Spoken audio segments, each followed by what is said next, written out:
1970년도에 출판된 엘빈 토플러의 미래의 충격이라고 하는 책이 있습니다. 이 책은 앞으로 미래에 예상되는 데이터를 종합해서 우리 사회가 어떻게 변화될 것인가를 전망해 놓은 책입니다. 이 책의 11장 제목을 보면 참으로 충격적입니다. 그것은 파괴될 가족이라고 하는 타이틀입니다. 그 속에서 토플러는 미래 사회에는 실험 결혼이나 독신주의가 팽창하고 이혼이 급증하며 동성연애가 공공연히 법적으로 공인되는 사회가 될 것이라고 예언하고 있습니다. 문제의 책이 나온 후 약 50년이 넘는 세월이 흘렀습니다. 그런데 그가 예측한 대로 기분 나쁘게 모든 것이 정확하게 들어맞고 있습니다. 계약 결혼과 독신주의가 팽창을 하고 이혼이 급증을 하며 동성연애를 법적으로 인정하라고 하는 소리가 여기저기서 들리고 있습니다.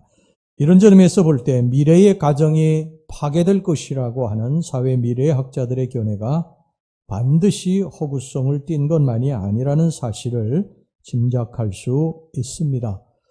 가정이 점점 무너지고 있습니다. 가정 곳곳에서 신음소리가 끊이지를 않습니다. 이런 시대에 우리 가정이 살아남는 길이 무엇일까? 무엇이 우리 가정을 다시 회복시킬 수 있을 것인가? 그것은 하나님께로 돌아오는 길밖에 없습니다. 인간이 살다가 위기를 만나게 되면 우리는 하나님께로 돌아가야 됩니다. 그것이 개인이든 가정이든 나라든 우리가 어떤 문제가 생겼다, 위기가 생겼다 그러면 하나님께로 돌아가야 삽니다. 위를 바라봐야 됩니다. 땅만 내려다보고 살다가 위기를 만났을 때에 위를 바라보아야 됩니다. 하나님 계신 위를 바라보고 성전을 향해서 찾아와 하나님 앞에 엎드려 기도할 때에 우리 모든 인간의 문제가 회복될 줄로 믿습니다.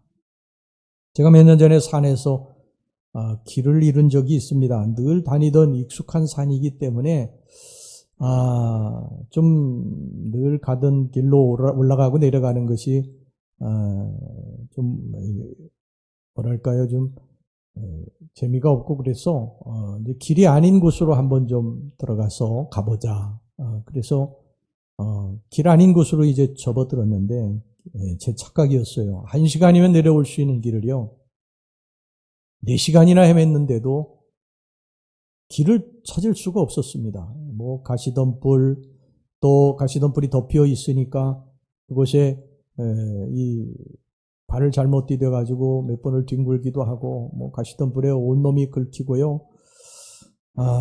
너무 깊숙이 길 아닌 곳으로 들어왔던 것입니다.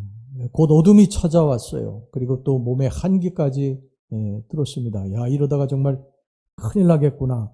어둠 속에서 이거 길도 없이 이렇게 내가 혹시라도 이게 뱅뱅 도는 것은 아닐까, 이제 이런 두려운 마음이 들어서 갑자기 이제 그런데 그런 생각이 들었어요. 옛날에 산에서 길을 잃으면 산꼭대기로 올라가라. 산꼭대기로 올라가면 길을 찾을 수 있다. 그 생각이 퍼뜩 떠올라서 산꼭대기로 무조건 그때부터 이제 올라가기 시작을 했습니다. 그렇게 땀을 뻘뻘 흘리고 한참을 산꼭대기까지 올라갔어요. 길이 있든 없든 그냥 계속 위로만 올라갔는데 드디어 산꼭대기에 도착을 했고요. 산꼭대기에 올라가서 보니까 희미하게 어둠 속에서 길이 보였습니다. 그래서 그 길을 따라서 이제 내려온 기억이 있습니다. 여러분, 우리가 인생을 살다가 길을 잃어버릴 때가 있고요. 가시덤불 같은 데에 우리들의 삶이 다 이렇게 긁히고 넘어지고 자빠지고 그럴 때가 있습니다. 여러분, 그때에 우리가 어디로 가야 되느냐?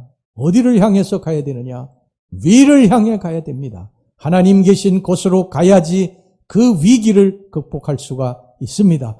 개인이든 가정이든 나라든 살다가 위기를 만났을 때 우리는 어디로 가야 되느냐? 무엇을 쳐다봐야 되느냐? 하늘을 쳐다보고 하나님을 바라보고 하나님 계신 성전으로 찾아와서 하나님 앞에 도움을 청할 때 하나님이 우리들의 인생의 문제를 해결해 주실 줄로 믿습니다. 여러분, 인간이 하나님을 등지고 사니까 위기가 찾아오는 거예요. 우리에게 위기는 하나님을 등지고 살 때에 찾아옵니다. 아무리 세상이 좋아지고 물질적인 풍요를 누린다고 할지라도 인간은 하나님 떠나면요 망하게 되어 있습니다. 특별히 가정은 하나님이 세우신 최초의 공동체 아닙니까? 이 최초의 공동체가 하나님을 떠나게 되면요, 이 가정은 절대 평화로운 가정이 될 수가 없습니다. 하나님께로 가야 됩니다. 하나님만이 가정을 살릴 수 있습니다. 주님께서 뭐라고 하셨습니까? 요한복음 15장 5절 후반절에서 나를 떠나서는 너희가 아무것도 할 수 없습니다. 인간은 다 자기가 바벨탑을 쌓고 높이 올라가서 성공할 것 같지만, 잘 될 것 같지만 절대 그렇게 될 수 없다는 거예요. 하나님이 인간을 창조하실 때는 인간은 하나님을 기대어 살도록 창조하셨기 때문에 인간이 하나님 없이 바벨탑을 쌓고 자기의 영광을 구하고 부를 구하는 것은 그것은 절대 이룰 수 없다는 것입니다. 하나님이 바벨탑을 허무시지 않습니까? 여러분, 요즘은 시대가 참 많이 변했어요. 이제는 안 믿는 남편이라고 그래도요, 옛날처럼 아내가 교회 나가는 것에 대해서 크게 반대하지 않습니다. 옛날에는 사실 대단했어요. 이 아내가 교회 나가면요, 안 믿는 남편들이 성경책 다 찢어놓고 몽둥이를 드는 남편들도 옛날에는 있었어요. 심지어는 머리도 깎아 놓았습니다. 제가 옛날에 있던 그 교회에 권사님 한 분이 심야기도회에 그 수건을 머리에 두르고 오셨더라고요. 그래서 바쁘게 일하다가 수건을 두르고 오셨나 보다 그랬는데, 나중에 알고 보니까 남편이 교회 나간다고 머리를 깎아 놓은 거예요. 머리도 예쁘게 깎은 것도 아니고 군데군데 그냥 쥐파먹듯이 그렇게 깎고 놨더라고. 제가 나중에 보니까요. 그래도 아랑곳하지 않고 아이들이 몇 명이 있는데 그냥 등에다가 들쳐업고 양손에다 쥐고, 그리고서는 변함없이 기도해 오고, 남편이 나중에 구원받았어요. 예수 믿게 됐습니다. 근데 지금 남편들은요, 가정과 자녀들에게 도움이 된다고 하면 교회 다니는 거 별 이의를 제기하지 않습니다. 사실 남편들이 사회생활 하다 보면요, 위기감을 많이 느끼죠. 사업을 하는 사람은 사업의 위기를 느낍니다. 내가 이 경쟁하는 이 사업에서 이것을 어떻게 이기고 승리하고 또 가정을 지킬 수 있을까? 직장 다니는 사람들은 이 직장에서 내가 어떻게 온전히 이 사람들과의 좋은 관계를 맺고 또 진급하고 경쟁에서 또 앞으로 나아갈 것인가, 여러 가지 이런 문제들로 인해서 굉장한 위기를 느끼게 됩니다. 그건 아내도 마찬가지죠. 아내도 가정에서 어떻게 하면 자녀들을 훌륭하게 키울 수 있을 것인가, 또 가정이 어떻게 평화로운 가정이 될 수가 있을 것인가, 여러 가지 그러한 생각들이 많습니다. 그래서 남편과 아내가 그런 문제 때문에 교회에 나오게 되죠. 여러분, 잘하는 것입니다. 이것은 정말 탁월한 선택입니다. 다른 곳 말고 하나님의 성전으로 부부가 손잡고 나오는 게 정말 굉장한 축복된 선택인 것입니다. 여러분, 성경에 보면요, 하나님께서 시편 127편 1절에 뭐라고 말씀하셨습니까? 여호와께서 집을 세우지 아니하시면 세우는 자의 수고가 헛되며 여호와께서 성을 지키지 아니하시면 파수꾼의 깨어 있음이 헛되도다. 여호와께서 집을 세우신다는, 여호와 하나님께로 그래서 우리가 돌아가야 됩니다. 돌아가면 우리 가정을 회복시켜 주십니다. 우리 가정이 어떤 가정이든지 지금까지 어떤 가정으로 살아왔든지 간에 상관없이 여호와께로 돌아가면 여호와께서 집을 세우실 줄로 믿습니다. 회복시키실 줄로 믿습니다. 여러분, 돈이 있다고 가정이 서는 게 아니에요. 그 가정에 하나님이 계셔야 돈도 있어야 그게 돈이 행복이 되는 거지. 하나님 안 계시고 돈만이 있다고 해서 여러분 그 가정이 행복한 게 아니에요. 제가 목회하면서 보면요, 오손도손 잘 살던 그러한 부부가 갑자기 땅이 이렇게 재개발이 되고 이렇게 가지고 돈을 많이 벌고 그랬던 가정들이 깨지는 가정들을 제가 몇 가정을 봤어요. 그렇게 어렵고 힘들 때는 둘이 서로 의지하고 오순도순 살다가 돈 생기니까 이게 주체를 못하니까 남편은 돈 쓰러 다니는 게 그냥 하루 일과예요. 남자들이 여러분 하나님 안 믿고 돈 쓰러 다니는 데에 죄가 안 따릅니까? 그러고서 가정이 망가지는 그런 가정들도 봤고요. 여러분, 하나님 계셔야 그 돈이 진정한 행복의 돈이 되는 줄로 믿으시기 바랍니다. 하나님 계신 다음에 돈도 있어야 되고 명예도 있어야 되고 권세도 있어야 되는 거예요. 여러분, 하나님은 샘이에요, 샘. 인간은 그 속에서 솟아나는 샘물을 먹어야 사는 것입니다. 여러분, 우리 동물의 세계도 이렇게 보면요, 기근이 들고 그냥 비가 안 오면은 동물들이 막 커덕커덕하지 않습니까? 물이 목말라서. 그리고 그냥 수백 리길을 물을 찾아서 갑니다. 물 냄새를 맡고. 그래가지고 그 웅덩이 같은 데에서 물을 그냥 벌컥벌컥 마시지 않습니까? 하나님은 우리들의 샘입니다. 여러분, 목마른 분들은 늘 하나님의 이 마르지 않는 샘에 오셔서 샘물을 드시기를 바랍니다. 그러면 살아납니다. 살아나요. 아까도 말씀드렸지만 여러분, 가정은 누가 세우셨습니까? 하나님이 세우신 거예요. 창세기 2장 22절 말씀 보세요. 여호와 하나님이 아담에게 취하신 그 갈빗대로 여자를 만드시고 그를 아담에게로 이끌어 오시니, 하나님이 여자를 이끌어 오셨다는 거예요. 남자에게 이끌어 오셨다는 거예요. 그러니까 여러분들이 지금 살고 있는 남편과 아내는 하나님이 만나게 하셔서 결혼시켜서 지금 살게 하시는 것입니다. 참 신기하지 않습니까? 어떻게 그 어릴 때에 전혀 다른 곳에서 자란 두 사람을 하나님 만나게 하시는지. 경상도 여자하고 전라도 남자가 만나가지고 한 가정을 이루고 살기도 하고요. 서울 여자하고 제주도 남자하고 만나서 또 결혼해서 살기도 하고, 충청도 남자하고 강원도 여자하고 또 만나서 결혼해서 살기도 하고, 참 기가 막히지 않습니까? 하나님이 어떻게 그렇게 만나게 하셔서 살게 하실까? 그럼 하나님 왜 이런 왼수 같은 사람을 만나게 하셨습니까? 좀 좋은 사람 좀 만나게 하셔지. 그럴 분도 계실지 모르지만, 여러분, 하나님이 왼수를 만나게 하신 것이 아니라 둘이 살면서 서로 왼수를 만든 거예요. 그 왼수 같은 사람 하나님께로 돌아오면 가정이 천국이 될 줄로 믿습니다. 하나님이 그렇게 회복시켜 주십니다. 여러분, 하나님이 가정을 세우셨기 때문에요, 하나님만이 가정을 치유하실 수가 있습니다. 이사야 선지자가 예수님에 대해서 예언할 때에 기묘자라고 하는 말을 썼어요. 모사라 기묘자라. 여러분이 기묘자라고 하는 말은 영어의 원더풀 카운셀러라고 하는 말입니다. 원더풀 카운셀러, 이거 우리말로 번역을 하면 탁월한 상담가라고 하는 뜻이에요. 탁월한 상담가. 그러니까 우리 인생의 문제를 하나님 앞에 가지고 나오게 되면 하나님께서 탁월한 상담가가 되셔서 그 문제를 해결해 주신다는 거예요. 우리 가정에 문제가 발생했을 때 여러분, 딴 곳에 갈 필요 없습니다. 예수께 가면 그분이 우리를 고치시고 우리 가정을 고치실 줄로 믿습니다. 부부가 여러분 이제 같이 예수를 믿어야죠. 부부 중에 한 사람만 예수 믿게 되면 갈등을 피할 수 없게 됩니다. 한동안은 갈등을 예견하셔야 돼요. 예를 들어서 아내가 먼저 예수를 믿었어요.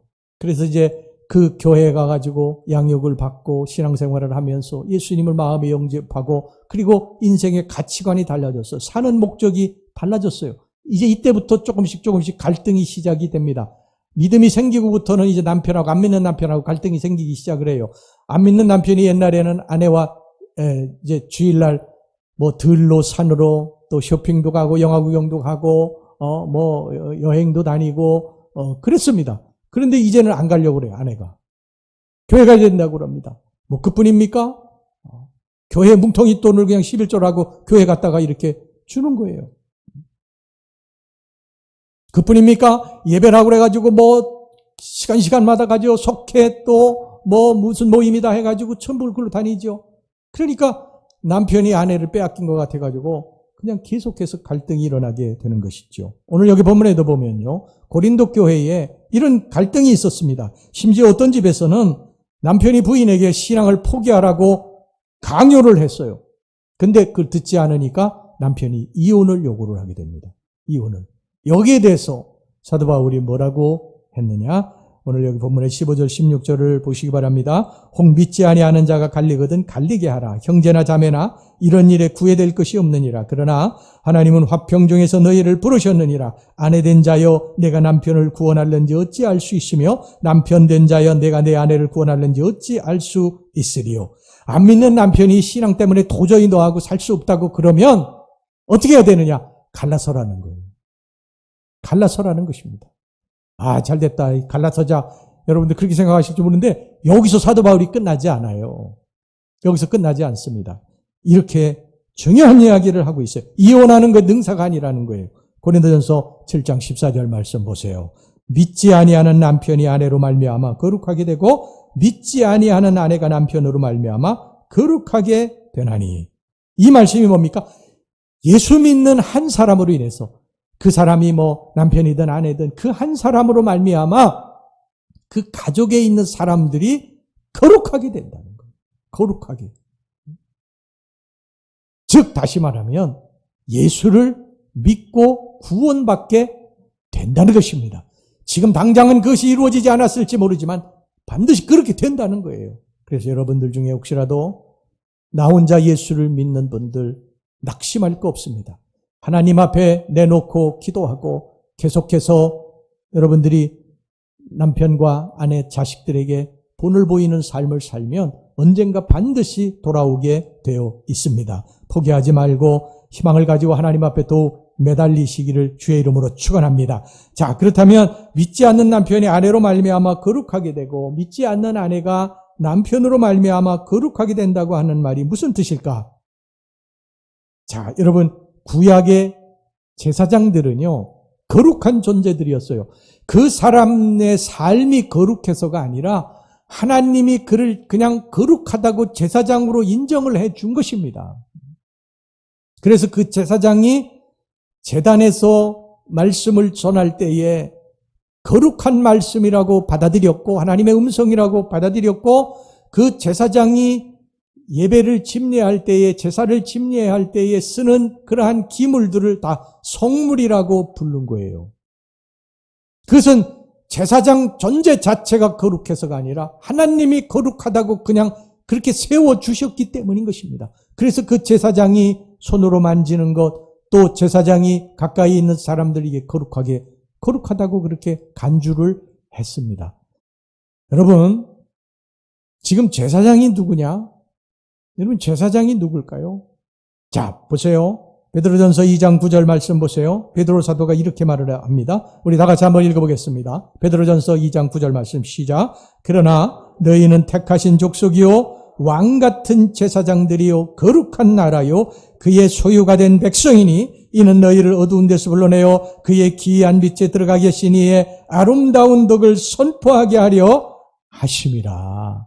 그러니까 지금 신약의 시대 그 이후의 시대에 제사장은 누구냐면 바로 예수 그리스도를 영접한 저와 여러분들이 제사장이라는 거예요. 왕같은 제사장이라는 것입니다. 그 이유가 뭔지 아세요?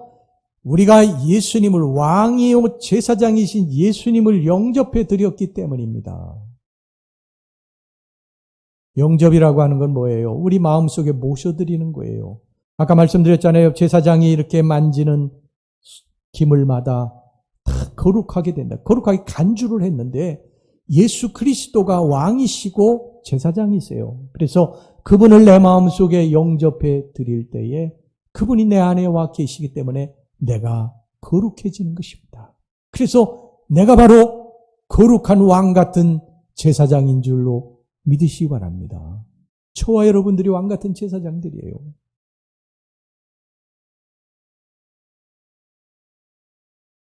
그래서 우리가 이제 거룩한 백성이 된 것입니다.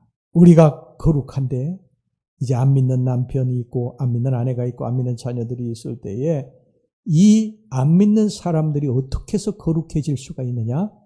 자, 여러분 디모데전서 4장 4절에서부터 5절까지 말씀을 보시기 바랍니다. 하나님이 지으신 모든 것이 선함에 감사함으로 받으면 버릴 것이 없나니 하나님의 말씀과 기도로 거룩하여짐이라. 말씀과 기도로 거룩해진다는 거예요. 아내의 기도로 남편이 거룩해지고 남편의 기도로 아내가 거룩해지고 아버지 어머니의 기도로 자녀들이 거룩해진다는 거예요. 하나님 앞에 우리 남편을 놓고 안 믿는 남편을 놓고 기도할 때에 하나님이 그 남편을 거룩해 하신다는 거예요. 안 믿는 아내를 놓고 남편이 하나님 앞에 기도할 때 그 아내를 거룩해 하신다는 거예요. 안 믿는 자녀들을 놓고 부모가 하나님 앞에 기도할 때에 그 자녀가 거룩해 된다는 것입니다. 하나님의 말씀을 들려주고 하나님의 말씀으로 가르치고 할 때에 거룩해진다는 거예요. 그러므로 여러분들의 가정에 찬송 소리가 울려나게 하시고 기도 소리가 울려나게 하시고 하나님의 말씀이 선포되는 음성이 들려지게 하시기를 바랍니다. 어린아이가 식탁에서 두 손을 모으고 간절히 기도합니다. 밥을 먹기 전에 기도해요. 하나님 아버지, 좋은 음식 주셔서 감사합니다. 그래서 이 기도를 마치고서 눈을 떠보니까 아빠는 기도를 안 하는 거예요. 그러니까 아이가 뭐라고 합니까? 아빠 왜 기도 안 해? 밥 먹을 때 왜 기도 안 해? 그럽니다. 그러니까 아빠가 머쓱해져가지고 뭐라고 그냥 얼버무리다가 그러고서 이제 밥을 먹습니다. 여러분, 그러면 그 가정은요, 그 남편은, 그 아버지는 이제 반쯤 전도가 된 것입니다. 그 기도 소리가 나는 그 가정 반드시 다 언젠간 구원받게 될 것입니다. 식구 중에 누구든지 예수 믿으면요, 그는 자기 식구를 거룩하게 만드는 하나님의 제사장이 되는 것입니다. 여러분 중에요, 가족 중에 누가 교회를 나가지 않는다 할 때 지금 교회 나가는 한 사람의 위치가 얼마나 중요한지를 알아야 됩니다. 하나님이 나를 이 가정의 제사장으로 삼으셨다. 선교사로 파송하셨다. 이런 사명을 갖고 내가 여기에 이 남편과 결혼하고 이 아내와 결혼했다. 여러분 이것을 아시고요. 부지런히 여러분 복음을 전하고 그렇게 해서 다 구원시키시기를 주의 이름으로 축원합니다. 우리는 안 믿는 남편하고 믿는 아내하고 살면 안 믿는 남편의 영향을 훨씬 더 아내가 많이 받을 거라고 하는데 천만의 말씀입니다. 복음의 능력이 있습니다. 우리가 말하는 것이 우리들의 말하는 것이 아니라 하나님의 말씀이기 때문에, 하나님의 권능이기 때문에 제가 늘 하나님 앞에 기도하는 것이 있어요. 제가 아무리 여러분 설교를 잘 준비해가지고 여러분들에게 전해도 이것이 하나님이 전하시지 않으면요, 이건 울리는 꽹과리가 되는 것입니다. 하나님이 붙드셔야 좀 부족해도 능력이 나타나고 회복이 나타나고 회개의 역사가 나타나는 것입니다. 여러분, 우리들이 하나님 앞에 이 자녀들의 문제, 또 구원 문제, 남편의 구원 문제, 아내의 구원 문제, 이런 문제를 놓고 하나님 앞에 엎드려 기도할 때요, 이것이 내 말이 아니라 하나님의 음성이라고 여러분 믿으시고 전하시기를 바랍니다. 하나님이 전하시면은요, 사람이 변화되는 거예요. 사람이 변화됩니다.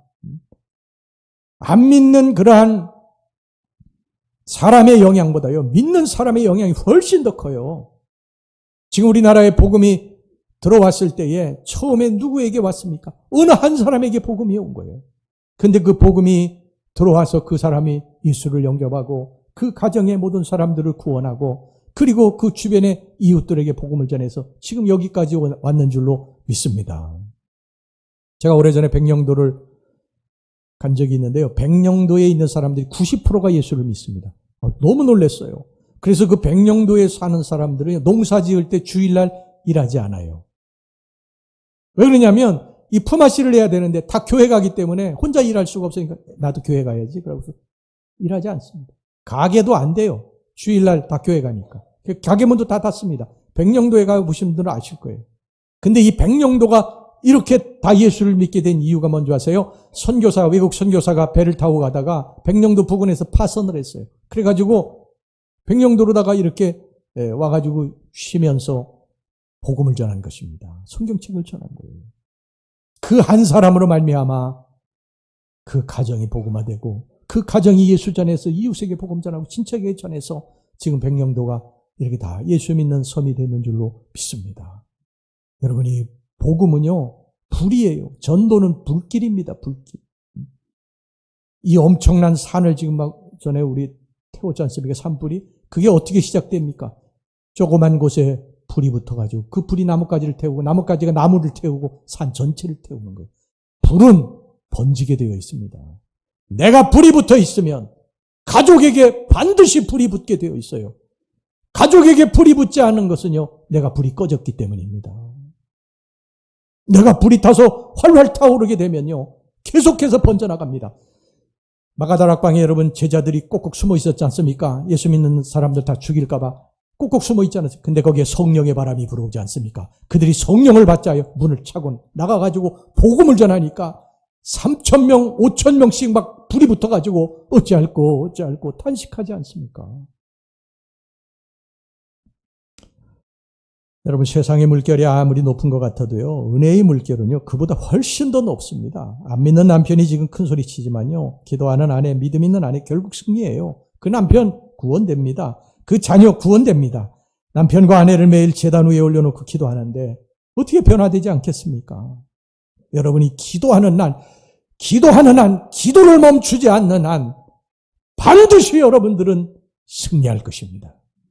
하나님의 제단 위에 올려놓고 기도하는데 어떻게 여러분 불이 붙지 않겠어요? 반드시 돌아옵니다. 우리가 수도 없이 읽고 듣고 보는 성경 구절이 있죠. 사도행전 16장 31절 말씀. 우리 다 같이 한번 읽어봅시다. 주 예수를 믿으라. 그리하면 너와 네 집이 구원을 받으리라. 주 예수를 믿으라. 우리가 먼저 믿는 거예요. 다시 말하면 우리가 불이 붙어야 돼요. 주 예수를 믿고 그리하면 너와 네 집이 구원을 받게 될 것이다. 집이 구원을 받게 된다는 거예요. 복음은 이렇게 확장을 해 나갑니다. 이 사명을 여러분 잘 감당하시기를 바랍니다. 자, 그럼 왜 하나님께서 우리 가족 전부를 구원시키기를 원하실까? 여러분, 그래야 진정한 행복이 가정에 올 수 있기 때문입니다. 부부 사이에요, 영적인 갈등이 있으면 절대 행복할 수 없습니다. 다 믿어야 돼요. 그러기 위해서는요, 무엇보다도 아내가 여러분 남편에게 본을 보여야 됩니다. 베드로전서 3장 1절 말씀 보시기 바랍니다. 아내들아, 이와 같이 자기 남편에게 순종하라. 이는 혹 말씀을 순종하지 않는 자라도 말로 말미암지 않고 그 아내의 행실로 말미암아 구원을 받게 하려 함이니. 아내는 안 믿는 남편의 구원을 위해서 행실에 본을 보여야 한다는 것입니다. 본을 보여야 된다는 거예요. 그러니까 남편이 부족하다고 해서 무시해서는 안 됩니다. 남편의 머리 꼭대기 위에 올라가 있고 당신이 뭘 알아? 그렇게 하지 말라는 거예요. 남편이 좀 부족해도 남편을 존중하고 남편을 믿고 남편을 사랑하라는 거예요. 여러분, 우리가 잘나서 우리 예수님이 우리를 구원하신 것입니까? 다 못난 사람들인데 예수님이 우리를 구원하신 거예요. 이게 구원의 은총이에요. 좀 남편이 부족한 것이 있어도 남편의 권위, 헤드십을 인정해주고 그 남편을 존중하고 사랑하고 그럴 때에 남편이 아내를 보고서요, 아내의 행실을 보고서 예수를 믿는다는 거예요. 구원을 받는다는 것입니다. 어느 부인이 남편을 구원하기 위해서요, 갖은 노력을 다 했습니다. 그때까지 자기가 알고 있었던 성경 구절을 계속 이야기를 해주고 남편에게 복음을 전했어요. 근데 그 남편의 마음은 냉담했습니다. 부인이 안타까워가지고 목사님을 찾아가지고 상담을 했다고 그럽니다. 목사님, 제가 할 수 있는 일은 다 했어요. 어떻게 하면 좋을까요? 부인의 하소연을 듣고 목사님이요, 권사님, 이제부터는 좀 남편에게 말하는 것 줄이시고 행실로 본을 보이면서 생활하십시오. 그 말을 했다고 합니다. 여러분, 그렇죠. 우리가 아무리 여러분 입으로 우리가 주여 주여 외치고요, 이 천장이 떠나가도록 기도한다고 할지라도 우리의 행실이 다른 사람들 볼 때에 본이 되지 못하면 여러분, 우리는 아까도 말씀드렸습니다. 물리는 꽹가리입니다. 아무 능력이 없는 거예요. 누가 여러분 우리 보고 예수 믿겠습니까? 우리 행실이 바르지 않은데 누가 우리 보고 예수를 믿겠어요? 가끔 이제 식당에 가면요, 눈살을 찌푸리게 하는 행동을 하는 사람들이 있어요. 그냥 서빙하는 사람들 막 종부리듯이 막 큰 소리 치면서 막 부리고, 귀찮게 하고, 또 그냥 막 주변에 있는 사람들이 눈살을 찌푸릴 정도로 막 웃고 떠들고 막 소리 지르고 뭐 그러고서요, 음식 나오면은 다 같이 우리 기도합시다. 그러는 사람이 있어요. 여러분, 그러면 안 됩니다. 우리 예수 믿는 사람들은 품격을 지키셔야 됩니다. 교회에서만 예수 믿는 사람이 아니라 이 성전을 나가서도 예수 믿는 사람들로서의 품격을 지켜야, 본을 보여야 안 믿는 사람들이 예수 믿는 사람들을 보고 이 성전에 찾아오는 거예요. 우리들이 여러분 행실을 막사하면 세상 사람들이 볼 때, 야, 저 뭐 예수 믿는 사람이 저 모양이냐. 그러는데 하물며 집안에 같이 사는 남편이 예수 믿겠습니까? 절대 그런 일 없습니다. 가정의 본이 되는 아내, 남편이 되시기를 주의 이름으로 축원합니다. 여러분, 앞으로 점점 더 우리 가정의 위기가 찾아올 것입니다. 이것은 세계적인 추세예요. 우리 자녀들의 세대의 가정이 어떻게 될는지 아무도 모릅니다. 부모들이 소중히 여기던 가치관이 남아있을지, 가정의 제도가 그대로 남아있을지 아무도 예측하지 못합니다.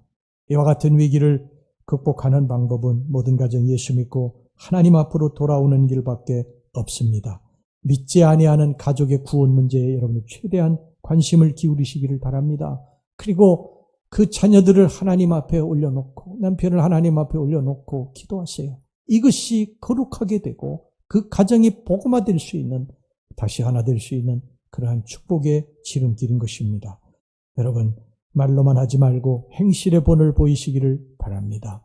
말로만 전도하지 말고 행실로 성실하고 따뜻하고 온유하고 겸손하게 남편에게 그리고 주변 사람들에게 보이세요. 본을 보이시면 그것이 예수님의 영광을 나타내는 것입니다. 사람은 아무리 말로 여러분 우리가 예수 믿으십시오. 그래도 우리의 행실이 바르지 않으면 절대 예수 믿지 않아요.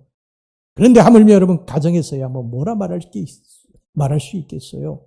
그러니까 우리가 행실의 본을 보이고 따뜻한 그러한 모습, 또 부드러운 모습, 인격적인 모습, 이것을 보이심으로 여러분들의 행실로 전도하고, 그러면 땅끝까지 복음이 전파되어 하나님 나라가 확장되어 나갈 줄로 믿습니다. 기도합시다.